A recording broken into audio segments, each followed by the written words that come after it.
যে খাবার আকাশ থেকে পড়ে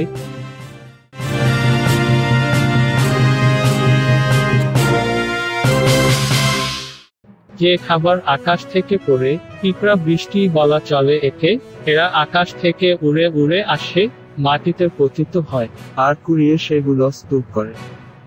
পরে কড়াইয়ে ভেজে তৈরি হয় সুস্বাদু সস।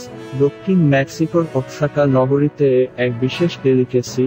এই বিশেষ পিঁপড়া সস নিয়ে বিবিসিতে প্রকাশিত একটি ফিচারে বলা হয়েছে, প্রতিবছর বসন্তের প্রথম বৃষ্টির পর লোকেরা আকাশ পানে দৃষ্টি মেলে তাকিয়ে থাকেন কখন আসবে পাখাওয়ালা পিঁপড়েরা। স্থানীয় ভাষায় ওগুলোর নাম চিকাতানাস।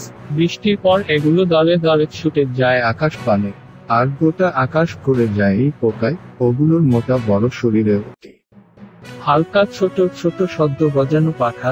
বৃষ্টির পর নতুন গজানো পাখায় যখন প্রথম উড়াল দেয় তখন এই চিকাতানাস, বাংলায় উই পোকা বলা চলে, বেশ উত্তেজনায় থাকে।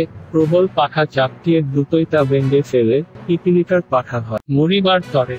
হালকা ছোট ছোট সদ্য গজানো পাখা সেই আত্মবাক্যকে সত্যে পরিণত করে। সেই নাজুক পাখা ভেঙে পিঁপড়াগুলো টুপটাপ করতে থাকে মাটিতে।